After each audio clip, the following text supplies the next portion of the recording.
The Marquise de Montespan, the most scandalous mistress of Louis XIV.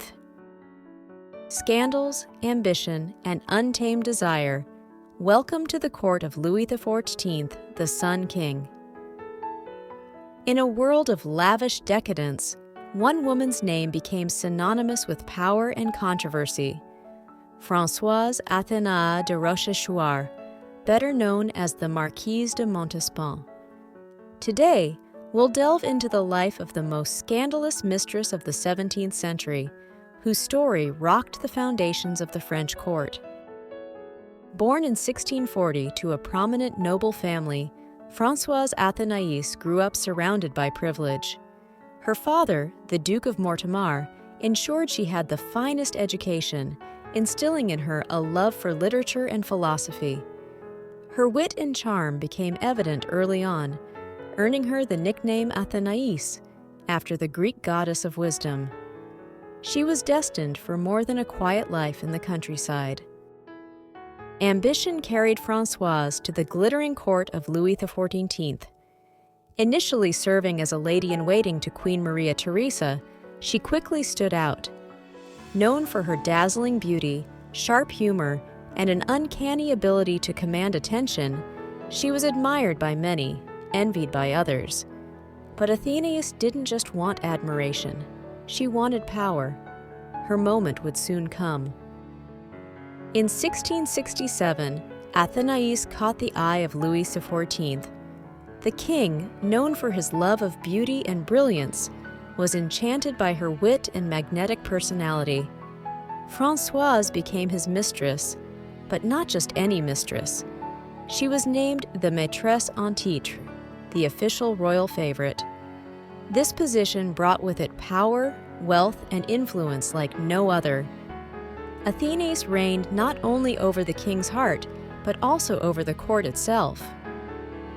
Installed at the center of Louis XIV's life, Athénaïs ruled Versailles with unmatched elegance.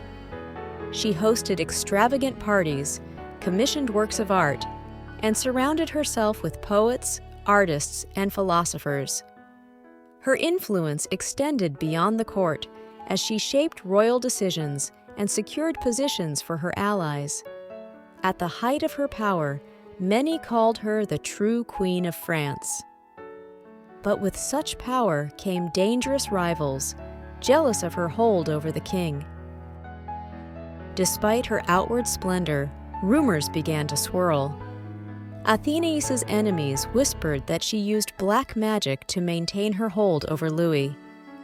Allegations emerged that she had participated in secret black masses, occult rituals that allegedly involved sacrifices, poisons, and dark incantations. Though Athénaïs denied the claims, the scandal began to tarnish her golden reputation. In the late 1670s, the infamous affair of the poisons shook France to its core. Investigations uncovered a network of fortune-tellers, poisoners, and occult practitioners operating among the nobility. Athénaïs was implicated, though never officially charged. The allegations painted her as a desperate woman, willing to use any means to retain power. The court was horrified. Louis, once captivated, now grew wary. With the accusations still lingering, Louis XIV began to drift away from Athénaïs.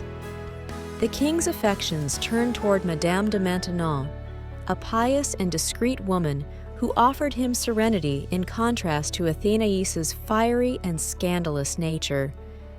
The once all-powerful Marquise found herself increasingly isolated. Her rivals rejoiced, and her influence waned.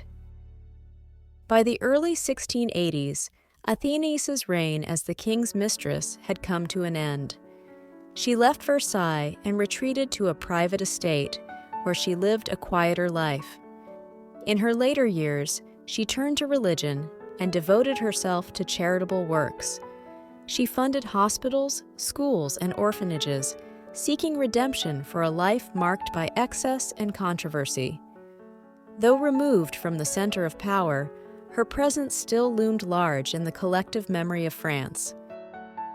Françoise Athénaïs de Montespan remains one of history's most fascinating women.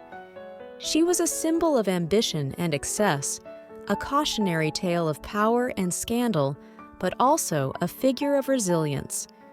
She played a pivotal role in the life of Louis XIV and shaped the culture of one of France's most opulent eras.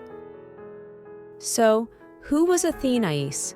The ruthless schemer, the victim of court intrigue, or simply a woman who dared to seize power in a man's world? Perhaps she was all three. Her story endures as a testament to the glamour, intrigue, and dark undercurrents of life at the court of the Sun King. Françoise Athénaïs de Montespan may have fallen from grace, but she remains unforgettable. If you enjoyed this story of power, scandal, and ambition, don't forget to give this video a thumbs up and hit that subscribe button. Join us as we uncover more untold stories, forgotten scandals, and fascinating characters from history. And don't forget to click the bell icon so you never miss an episode. Thank you for watching, and we'll see you in the next story.